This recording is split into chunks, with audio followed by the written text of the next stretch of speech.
Hello and welcome back. We're going to be looking at the simulation argument in this lesson, and hopefully by the end of this lesson your mind will be blown, because I'm going to try and convince you that we are living in a computer simulation, and we're going to be using the argument from Nick Bostrom, who is a contemporary philosopher, to explain why we think that we are living in a computer simulation. Okay, so hopefully I'm going to try and convince you. I'm also going to provide a little bit of a counterpoint as well to see if that can maybe sway your opinion as well. But you're going to come away from this lesson hopefully with your mind slightly blown. Okay, so that's what the point of this lesson is. So we're going to introduce the simulation argument. We're going to really formalize it in its in its contemporary philosophical form. Then we're just going to look at some criticisms of the argument. So hopefully by this point here, you are going to be very confused. You're going to be questioning whether or not you're real, whether or not the foods you're eating or the drinks you're drinking are also real, and it's going to be. Hopefully, I'll bring you back down to earth when we look at the criticism, because no philosophical argument is foolproof. There's always somebody who can find a criticism with the argument, and that's what's beautiful about philosophy, is there's really no end to it. And I'm going to look at uses for the simulation argument. So as an introduction, in this lesson we're going to do a lot of detail about the simulation argument. If you watched the course that I did, the very first course I ever made, which was Can Computers Think? An Introduction to the Philosophy of AI, you'll be familiar with this argument already, because we touched on it very, very briefly at the end of the course, because really we're looking at the ideas of computers and the philosophy of computers. And here we're going to go into a lot more detail, and we're also going to present some criticisms, because in the last course on the philosophy of AI, we didn't actually present. I don't think we presented any criticisms of the simulation argument. Here we're going to present some criticisms. So, what is the simulation argument? Simply put, the argument proposes that all of reality is just part of an artificial simulation. By artificial, we can mean computer, what we would understand as a computer.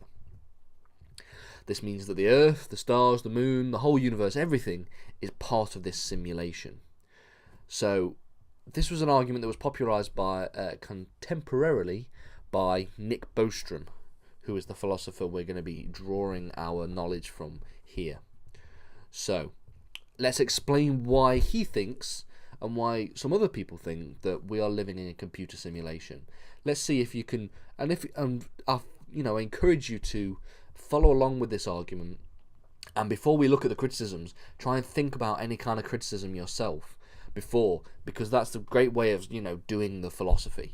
Just having a look at the argument and thinking, right, what could be wrong with it? What could we argue against it to show that it's not entirely foolproof? So, Nick Bostrom, in his work Are You Living in a Computer Simulation, a very catchy title, explains that in the future we expect to see computer power and computer processing to increase, and for this increase to be probably or possibly exponential. So if we look at the ideas of computers from when they first began, really early on, they've only gotten more and more powerful as the years go on. So this means that at some point in the future there'll be a computer, possibly a quantum computer, that's capable of simulating an artificial reality. There's nothing. We're not trying to say that there definitely will be this computer in the future. What we're saying is that it is a possibility. It's not impossible for this to occur in the future. And I think most people would agree with that. Most people would say, yeah, in the future, there's nothing really. If computers carry on getting more and more advanced and more powerful, there's nothing really stopping it from being able to simulate an artificial reality. Like, imagine the Sims games, but completely realistic, almost indistinguishable from normal reality. So, yeah, artificial reality could be simulated flawlessly with AIs and NPCs or anything, absolutely anything. So, Bostrom asks us to suppose that these simulated people are also conscious. So maybe in the future we can simulate consciousness, and I am planning on doing a course on on consciousness more specifically, but let's just assume that what it means for something to be conscious, we can then program that into a simulation. So if they're conscious, we can conceive of a world where the beings that are in this simulation are exactly the same, exactly like us. There's no distinguishable difference, except for the fact that they're in a simulation and we're not. So therefore, it's possible to argue that these things could be in a simulation. It's possible to argue that we could be these beings within a simulation. If they are completely the same as us, and there's no way to distinguish between the two, then it's possible that we're in a simulation right now. Now that doesn't sound very convincing at the moment. You might think it's possible, but there's nothing really to make this likely to be the case. We want to go from suggesting that it's possible, because I think most people would argue, yes, it's probably possible that we could be living in a simulation. There's nothing to say that we're not. We want to get from that stage to then going, well, it's not only possible, but it's also very likely to be the case. And this is where Bostrom things get very clever. So,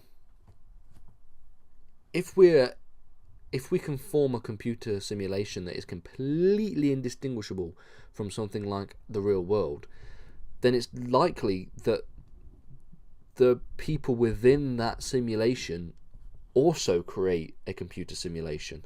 And that computer simulation is also completely indistinguishable from them and from us. Okay?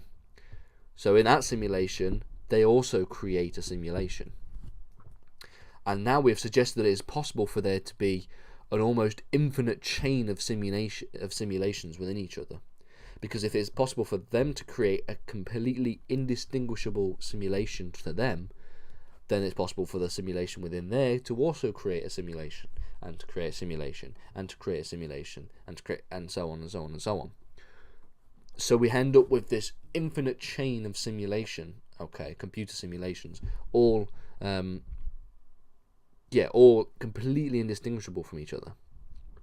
So this is what we have discovered now. So now we have accepted that it is possible for there to be this infinite chain of computer simulations that are completely indistinguishable from each other. Well then, now we ask the question, what are the chances that we are the ones living in the non-simulation world? Because if statistically there is a near infinite number of computer simulations, the likelihood that we're almost the prime mover, the first reality, and we're not in one of the simulations is very, very, very, very, very small. And it's the same for everyone in this simulation. Everyone in this simulation that people are arguing for, they're all just as likely or just as unlikely to be the first simulation. And this is fundamentally Bostrom's argument. So really, can we think of any response to this? Because right now he's basically making an argument. He's trying to show you that it's possible for this infinite chain of simulations to exist. And I think most of us, if you just follow his line of reasoning, would accept that, yeah, it's possible for that to exist. It's not impossible. There's nothing impossible so far, as we've seen. There's nothing impossible to show that can't be the case. But then we go, okay then, well so we just assume that it's possible for now. What is the statistical likelihood? What is the statistical likelihood that we are living in the reality, the one reality, rather than the near infinite simulations, or the billion simulations, or the million simulations? Anyone, it's unlikely. Okay, unless there's two simulations and it's 50-50, it's unlikely that we're living in the real world. So there are critiques of the simulation hypothesis. There are arguments against it, and some of them are relatively convincing. So many philosophers have argued that beings don't have the same kind of conscious experiences when they're in a simulation as they are in reality. So this one is targeting the fact that we probably can't even ever simulate consciousness. That is the argument. There's something fundamentally different that you cannot simulate within for consciousness. So that's an argument that you can have. You'd have to explain what those things are, and when I come onto doing a course on consciousness, we'll explore what some of these people think these things are. There are what we call a physicalist, who believes that consciousness is something that is physical within the brain, and then you've got the dualist, who says that consciousness is something that is separate, that is sort of non-physical, that isn't part of the brain, but it's just something extra. So many philosophers think that, well, we can't simulate consciousness, so this simulation argument falls at the first hurdle. You could also say that we are in fact the first generation of simulations, and that all these simulations are yet to exist. So, because if we think about what we're doing in our simulation right now, if we're in a simulation, we haven't actually been able to replicate a completely indistinguishable from humans simulation. We haven't been able to do that yet. So maybe we're just the first generation in the real world, and in the future we're going to be the ones that start this infinite chain of simulations. Like, there's nothing to say that isn't true. There's nothing that stops that. There's nothing that really makes the simulation hypothesis more true than this proposition here. Yeah, since to say there's nothing against this, then it's just as convincing as the simulation argument. There's also the Sean M. Carroll critique. The cosmologist Sean M. Carroll suggests that the simulation hypothesis will always just lead to a contradiction. So he suggests that if a civilization is capable of performing simulations, then it will be likely to perform many simulations, which implies that we are most likely the lowest level of the simulation, since we are yet to perform a simulation, because just in human development we're yet to be able to perform a simulation that is indistinguishable from humanity, or even we're yet to perform a simulation that's conscious, or we're yet to even really get strong artificial intelligence. So if we're a civilization capable of performing some simulations, then we're likely to perform many, which implies that we are most likely the lowest level. So we're at the bottom of this long chain. And this contradicts the arguer's assumption that it's easy for us to foresee that advanced civilizations can most likely perform simulations, because it's not easy to foresee that, because we're at the bottom of this simulation, we're at the bottom of this chain. So it's impossible for us to ever know if this is even a possibility. So it fundamentally contradicts the idea that we can be living in a computer simulation. That's the Sean M. Carroll critique. A little bit complicated, a little bit more complicated than the other two, but it's still a very interesting critique. And really, this is where I'd turn it over to you. So really, what do you think about these arguments? Is the simulation argument convincing? Was your mind actually blown at the start of this lesson? Are there any convincing critiques? Are any of the critiques that I mentioned, are any of them convincing? And really, just let me know in the discussion section, and we'll have a look. If you've got any questions that you need to, you want answering, then let me know that as well. In the next lesson, we're going to be looking at the idea of computationalism, or the idea of the computational theory of mind.